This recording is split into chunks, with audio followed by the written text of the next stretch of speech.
A todas as mulheres negras, as minhas ancestrais, que me permitiram caminhar até aqui, e com quem um dia hei de me reencontrar para expressar gratidão.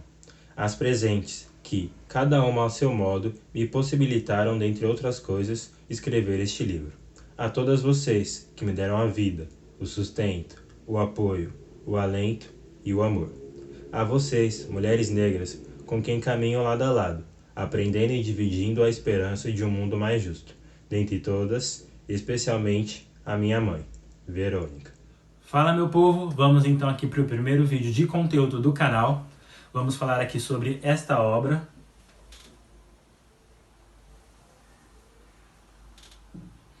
que se chama Racismo Estrutural, de Silvio Almeida. Antes de irmos para o conteúdo do livro, vamos falar, claro, sobre o autor.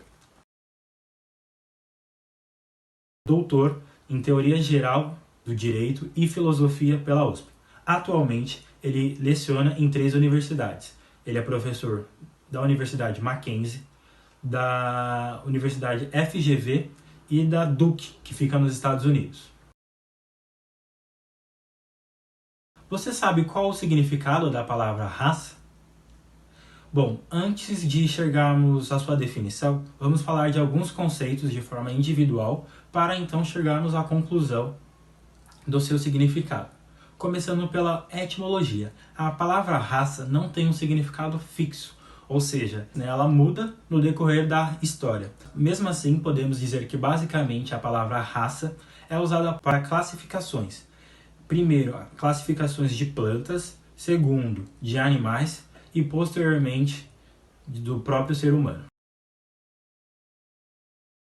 No século XVIII, com a chegada do iluminismo, o homem passa a ser seu próprio objeto de estudo científico. Do ponto de vista intelectual, o iluminismo construiu as ferramentas que tornariam possível a comparação e, posteriormente, a classificação dos mais diferentes grupos humanos com base nas suas características físicas e culturais.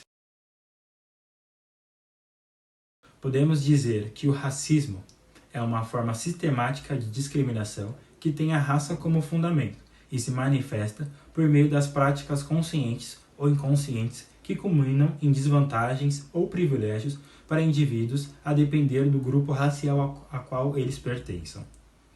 Já o preconceito é o juízo baseado em estereótipos de um determinado grupo racializado, ou seja, considerar negros mais fortes, judeus mais avarentos, ou até mesmo orientais com uma facilidade nas matérias exatas, são exemplos de um preconceito. Já a discriminação é a atribuição do tratamento diferenciado a membros desses grupos identificados. Portanto, a discriminação ela tem como base poder para agir com força e reprimir determinados grupos. Mas aqui temos uma observação que essa mesma discriminação pode ser negativa, como eu acabei de citar, o uso do poder, da força, para reprimir um determinado grupo racializado, como também há uma discriminação, sobre o ponto de vista trazido pelo Silvio, positiva, que é basicamente as ideias de cotas raciais para esses grupos que são marginalizados e excluídos da sociedade. Raça, que tem 2 formas.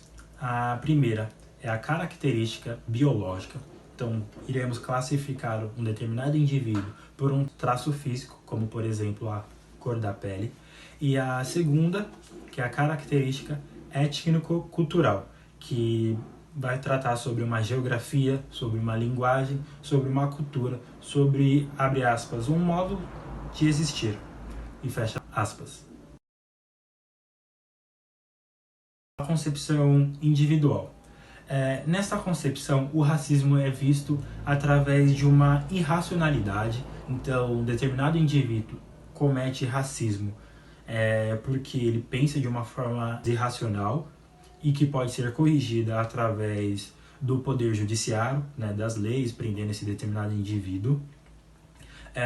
E também ela é vista como uma certa patologia. Digamos que um determinado grupo racista, enfim, preconceituoso por conta desta doença. É uma concepção limitada, porque ela não acarreta os fatores históricos e não evidencia que as maiores mazelas da sociedade são ocorridas, né, são cometidas sobre o guarda-chuva da instituição.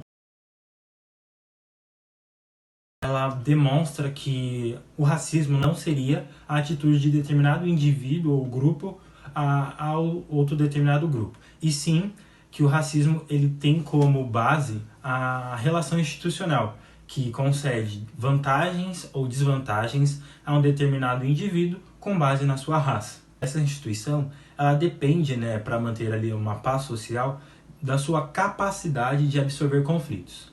Entendam capacidade como naturalizar, né? Como assim? Eu vou explicar. O Estado ele tem que absorver esses conflitos de modo que ele torne natural, por exemplo, no poder judiciário ter uma quantidade de negros inferior à quantidade de brancos nesse poder judiciário, como também no executivo e no legislativo. Então, essa capacidade nada mais é com que tornar normal um determinado conflito, um determinado problema social. Algo que a gente chama de hegemonia, que é um domínio de um grupo sobre outro. E, bom, como mudar isso? Silvio traz ali como alternativa as ações afirmativas, como, por exemplo, as cotas, né? Seja, por exemplo, no poder legislativo. Então, a gente vai falar sobre uma representatividade. A representatividade, por si só, basta para combater o racismo? A resposta é que não. Silvio entende que, por mais que seja essencial a existência de pessoas negras em espaços de poder e de decisão, isso por si só não basta para o combate ao racismo, pois, por mais que haja a presença dessas pessoas, isso não faz com que automaticamente a instituição deixe de agir de forma racista. Bom, este livro não estaria completo, segundo as próprias palavras do Silvio, sem citar a Política de Libertação na América, de Charles Hamilton e Carl M. Terry. Os autores entendem o racismo como uma ação política de subordinar um determinado grupo e manter o outro, né, no poder. Eles entendem como o racismo individual como uma ação dos indivíduos brancos sobre os negros, e o racismo institucional como a ação de toda a comunidade branca sobre os negros.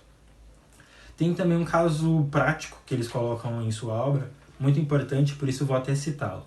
Quando terroristas brancos bombardeiam uma igreja negra e matam 5 crianças negras, isto é um ato de racismo individual amplamente deplorado pela maioria dos segmentos da sociedade.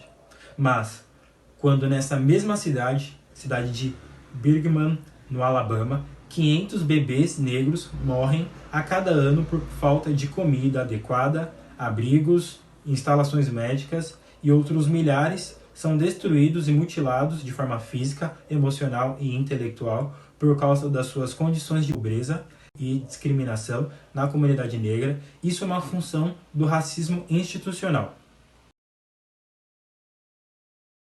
O racismo institucional permite que seja exigido um determinado padrão, que nada mais é que um privilégio ao público branco, onde, por exemplo, as empresas exigem uma boa aparência para determinada oportunidade de emprego, que na verdade essa boa aparência está acarretada com uma estética de pessoas brancas e puramente brancas. A concepção estrutural ela demonstra que se de alguma forma as instituições são racistas, é porque ela tem um amparo social. Ou seja, se as instituições são racistas, é porque a sociedade é racista. Sabendo que as instituições e a sociedade são racistas, é preciso agir de uma forma ativa para combater esse racismo que está impregnado. E precisamos então entender como que o racismo funciona em seu cotidiano. São várias formas, né? O Silvio cita ali algumas, como por exemplo através de piadas, silenciamentos, isolamentos. O Estado deve adotar medidas a combater essas ações, como por exemplo promover a igualdade e a diversidade em suas relações internas e com o poder público externo, como por exemplo na publicidade, remover obstáculos para a ascensão de minorias em posições de direção e de prestígio na instituição, manter espaços permanentes para os debates e eventual revisão de práticas institucionais e promover o acolhimento e possível composição de conflitos raciais e de gênero. Racismo reverso existe? Bom, para responder essa pergunta, vamos trazer o processo político e o processo histórico. Então, o racismo ele é um processo político, pois ele precisa desse poder político, caso contrário seria inviável a dominação de um grupo sobre o outro. O processo político ele atua com duas perspectivas. A primeira, institucional, precisa de uma instituição que regule, né, as relações jurídicas e extrajurídicas para poder manter assim o diálogo com o racismo, e um processo ideológico. O Estado precisa criar narrativas para justificar esses determinados conflitos. Seria totalmente sem sentido a ideia de racismo reverso, pois o racismo reverso traz como concepção um racismo que está fora do local comum, ou seja, seria um racismo das minorias para as maiorias. Por exemplo, o racismo dos negros para os brancos. Só que é algo equivocado, que por mais que um indivíduo negro possa ser preconceituoso e realizar um ato racista, ele não pode atribuir vantagens ou desvantagens a um determinado grupo político racial. Homens brancos não perdem oportunidades de empregos porque são brancos. Homens brancos, pessoas brancas, não são tratadas como suspeitas pela polícia. Pessoas brancas não têm seu intelecto, sua capacidade questionada toda vez que eles vão falar sobre um determinado assunto.